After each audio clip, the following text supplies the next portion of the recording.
To become somebody else, sometimes we have to step outside of our comfort zone. What's comfortable will not bring progression. This is true in your spiritual path as well as in life. We get into a rut because of what we think our capabilities are, or our fear of trying something new, or committing to something. It's easier to just be the person we are than to act and do actions in a way that we want to become more than what we've been caught in. Complacency is a net. Comfort is sometimes a lot of the strands. We try something again and again and again.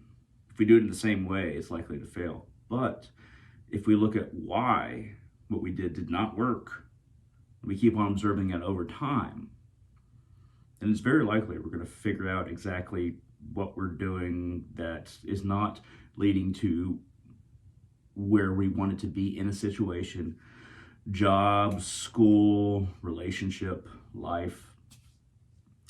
It's about observing what doesn't work, not so much ending the trying in a certain endeavor.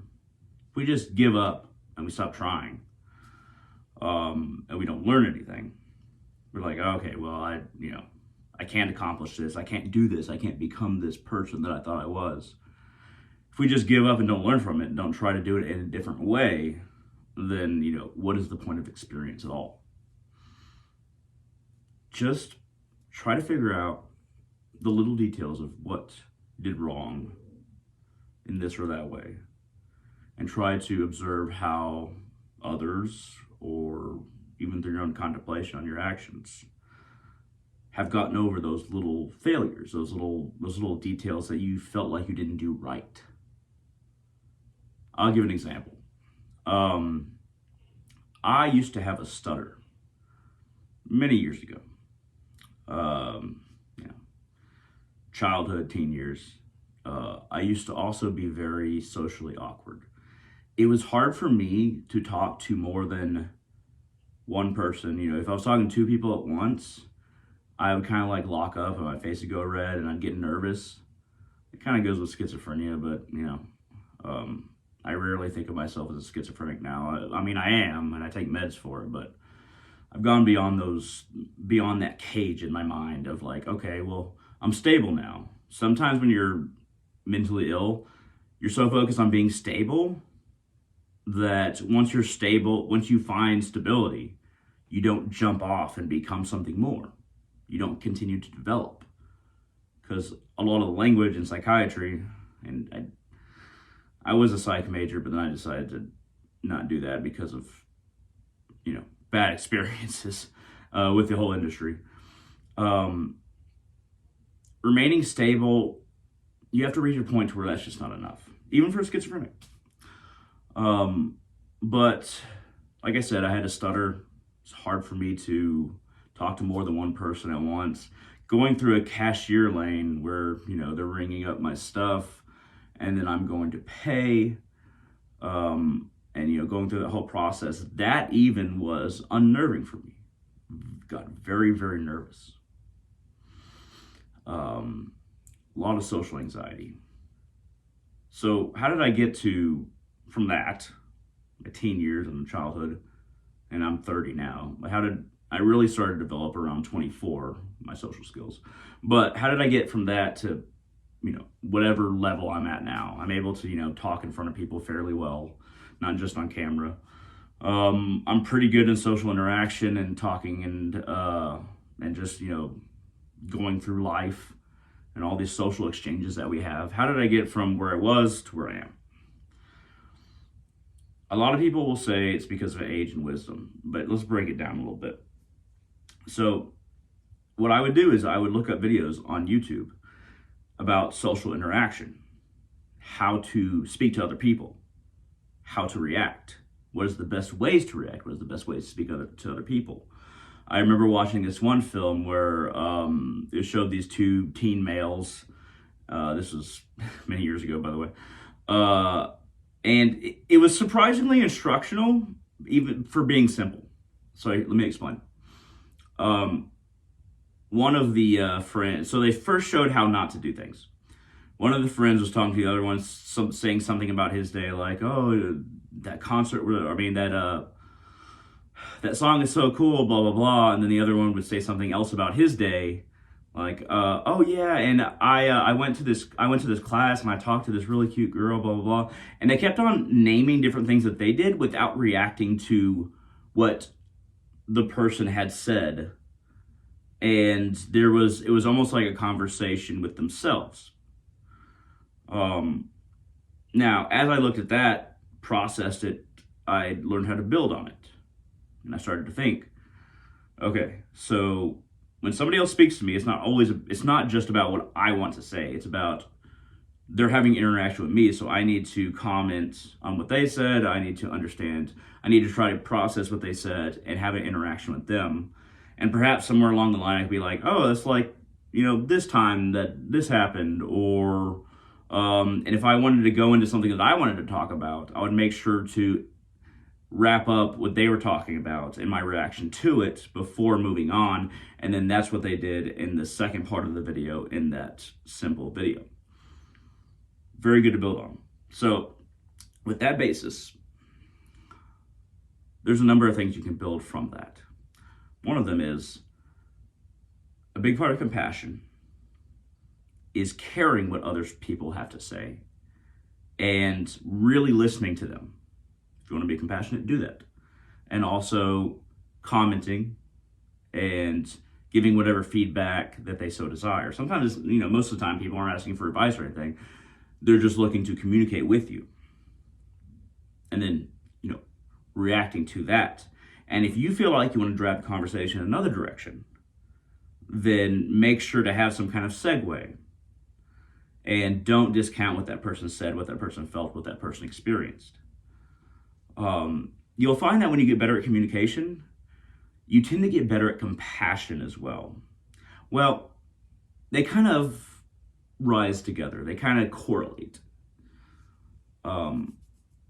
Ironically, it might sound really weird, but compassion and communication usually correlate.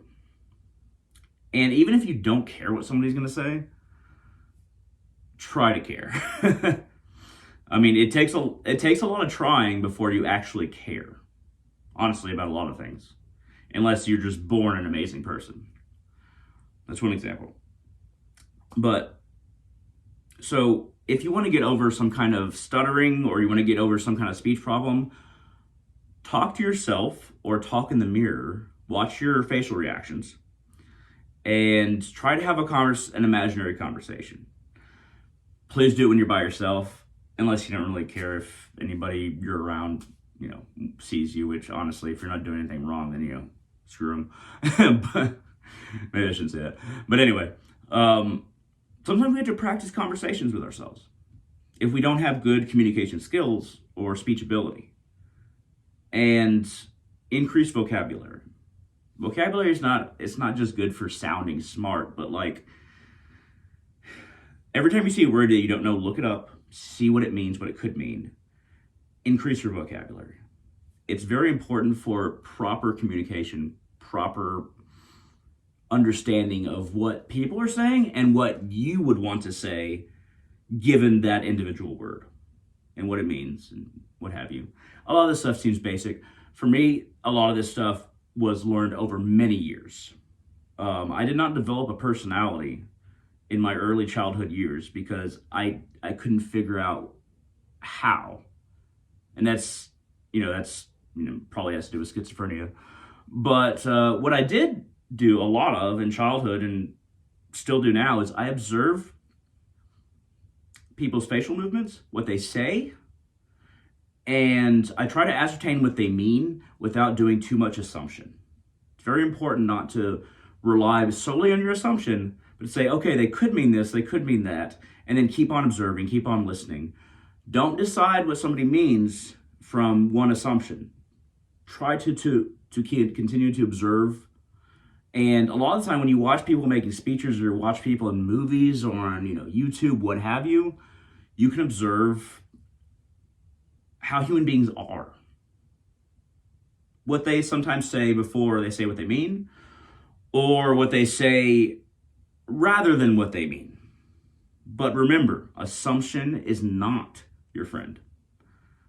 It's necessary a lot of the time, but remember, keep your mind open that it might not actually be what somebody means, or you might be thinking of it completely wrong. If you're thinking of something completely wrong, then your whole understanding of a person or an exchange or what somebody's saying can completely go butt up gravitationally as far as understanding goes.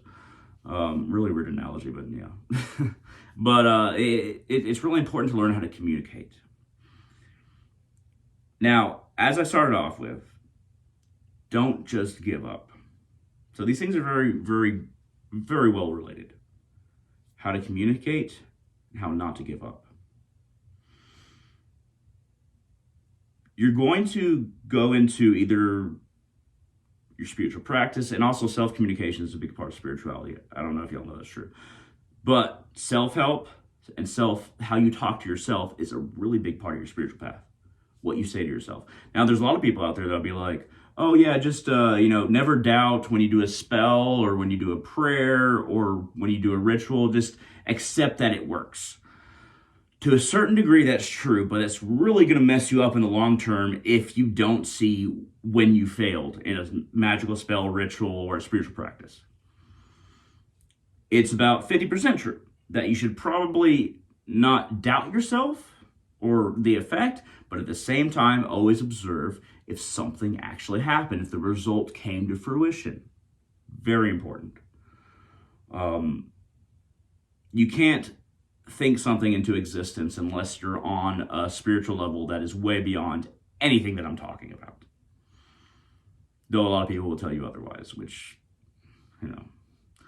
those people might not have your best interest in heart, or they might be deluding themselves, or maybe they're wrong, or hey, maybe I'm wrong. I could be wrong about everything. I'm open to that. And I observe if things happen when I do what I do. One thing when I do a ritual or magical spell, what have you, a blessing, an invigorated talisman, anything like that, what I do is I commit to it, I do it, and then I don't really think about it too much. I keep it in the back of my head. And this is good for magic. You're not supposed to really focus on looking for the result, but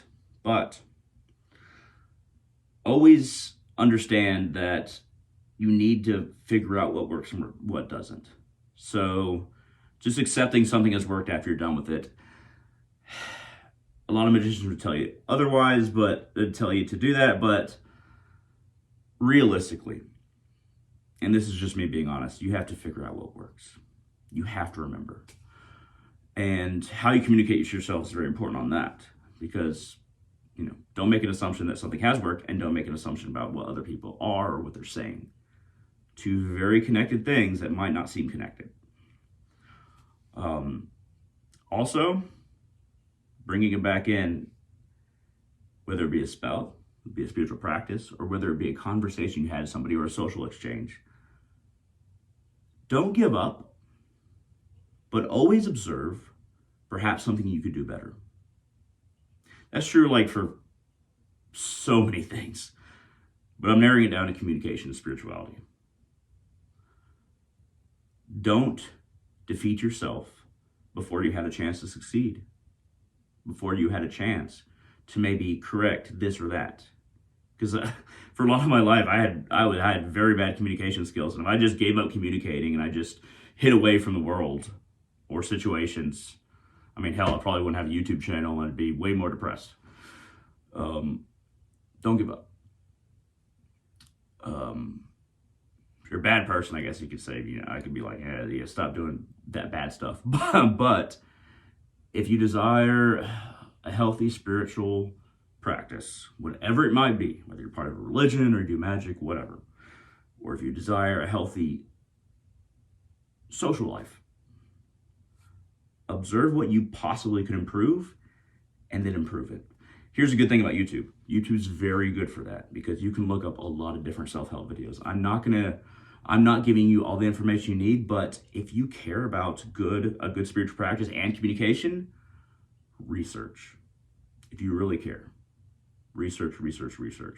You'll get some bad advice. You look at all the advice, consider which advice is good for you.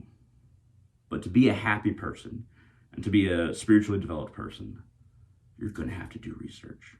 And you're going to have to try again and again and again. And it's going to suck a lot of the time. But just keep on doing it. Because once you reach that point where you're socially developed and you're spiritually developed to at least a minor extent, all that pain, it almost feels like it was nourishment. And that's the best advice I can give. Anyway, this has been a video about not giving up on communication and your spiritual path. And I hope that it was beneficial. If you liked it, hit that thumbs up down there. It really helps out the channel. If you have any questions, comments, concerns, shoot them down in the comment section below. I would love to hear from you all. I love you all. I hope you do well in your lives. And all of you, have a wonderful day.